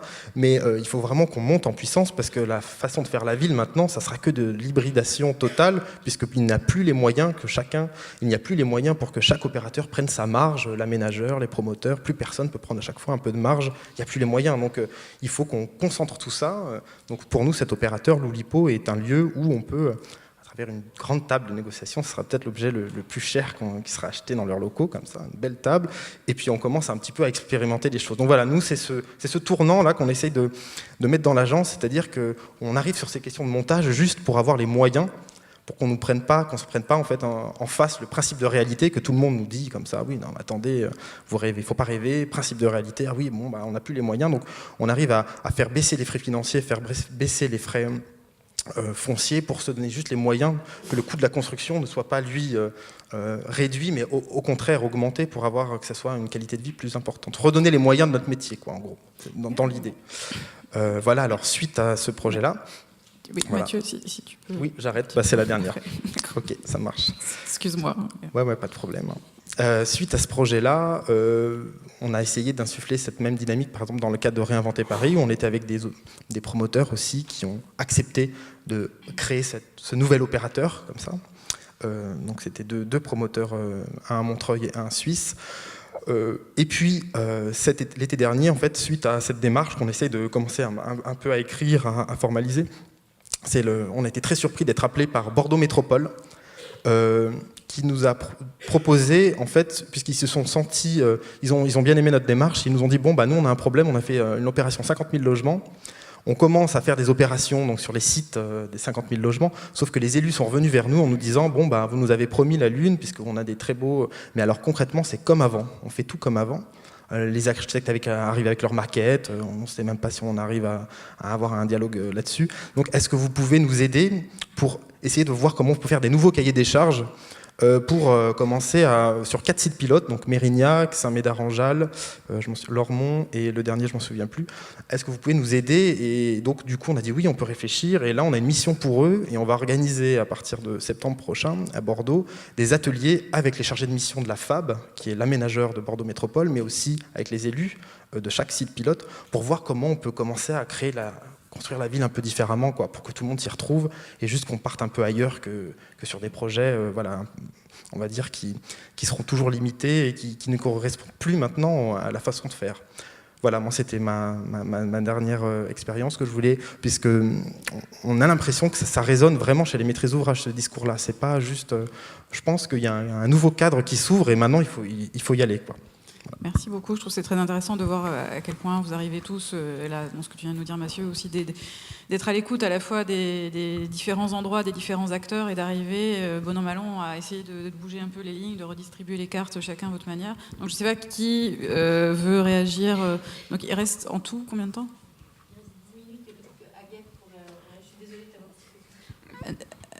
Il reste 10 minutes en tout, y compris pour la discussion avec le public, ou... Ah, d'accord. Eh ben, Agathe, à toi. Oui, en tout cas, je pense qu'effectivement, il y a un vrai enjeu à faire autrement, et les collectivités y sont sensibles, et justement sur ce discours économique. Après, je pense que c'est là où il va falloir être attentif, je pense, à ne pas refabriquer une marchandisation absolue, en fait, de la manière de faire ville. Hein. Je crois que, certains concours récents, en tout cas, peuvent être inquiétants, en fait. Et que justement, cette question de comment on fait projet en s'appuyant sur les communautés, en fait, et j'ose ce mot-là qui est très, très mal vu aujourd'hui dans les collectivités publiques, hein, qui est même banni, puisqu'on est vraiment sur un modèle sur lequel, républicain, etc. Donc il ne faut absolument pas employer ce terme-là. Or, je pense que c'est ça en fait aussi qu'on est en train de raconter derrière les expériences des uns et des autres, c'est-à-dire que c'est aussi refaire du territoire et donc refaire aussi de la politique en se disant que finalement c'est aussi de l'ensemble des communautés et des intérêts peut-être plus ciblés en fait qui peuvent aussi composer ensemble du commun. Donc je crois qu'il y a quelque chose de cet ordre-là qui se dégage en fait et sur lequel aujourd'hui on voit bien qu'on est à un tournant vraiment important. Donc il y a les concepteurs doivent revoir leur manière de faire, de réinventer, les collectivités leur manière de passer des commandes et de s'interroger, mais je suis pas obligatoirement très optimiste moi sur ce qui va se dégager en fait et ce qui va advenir. Donc en tout cas où il va falloir y travailler très sérieusement aujourd'hui. Ce que vous essayez de faire. Voilà. Il y a peut-être une rapide réaction de Claire, Franck, Alexandra. Non, moi, ce qui me frappe, c'est que j'ai l'impression qu'on est dans un double mouvement. Dans nos métiers, on aborde une diversité de thématiques, la géographie avec le relief, l'eau, l'histoire d'un territoire, ses habitants passés, ses habitants actuels, ses familles d'habitants, puisqu'ils sont tous différents, le politique, le résultat d'un projet, le temps d'un projet. Et donc, on essaye de simplifier. Après, chacun ses mots, chacun ses façons de faire. Mais le projet, quelque part, il doit pouvoir un peu simplifier tout ça, faire atterrir, faire substance avec tout ça pour faire un projet, ou des projets. Je ne pense pas que ça soit un assemblage, mais c'est quelque chose de très complexe, mais qui ouvre à de la multiplicité. Et en même temps, dans ce que vient de présenter Mathieu, on assiste à un mouvement inverse, c'est-à-dire qu'on est en train de complexifier encore plus et d'ouvrir encore plus le champ d'action, ou le champ de prospective, puisque c'est vrai qu'historiquement, il y a un commanditaire, il y a un projet, et puis ensuite, il y a un montage de projet, et puis ensuite, il y a un résultat. Et ce que présente Mathieu, c'est... Alors, on retravaille sur la commande, on intègre le projet, et on intègre aussi le montage dans le projet, puisqu'il influe sur le projet. Donc, c'est encore un autre, je dirais, on n'est plus dans la 3e, 4e ou 6e dimension, j'en sais rien, mais c'est encore une autre dimension moi, ça m'interroge vraiment sur notre savoir-faire, c'est-à-dire... Est-ce qu'on sait faire tout ça ? Moi, je ne sais pas. Honnêtement, je suis très admirative. Nous, on s'entoure de beaucoup de compétences pour justement faire tout ça. Et c'est vrai qu'aujourd'hui, on ne travaille plus tout seul. Et on travaille avec des collectifs énormément. On travaille avec des gens qui travaillent sur les montages, etc. Mais voilà, on essaye d'aborder de front la commande, le projet, le montage, l'atterrissage. Ce qui est assez énorme. Alors, voilà. Alexandra, tu voulais réagir ? Je pense que la complexité, elle n'est pas justement à écarter, mais plutôt à jouer avec. Et c'est aussi ce qu'on voulait montrer après sur les contraintes et parler d'une expérience de projet qu'on avait eue avec la Vallée de la Chimie, où finalement, il n'y a pas de public, ou alors il est caché.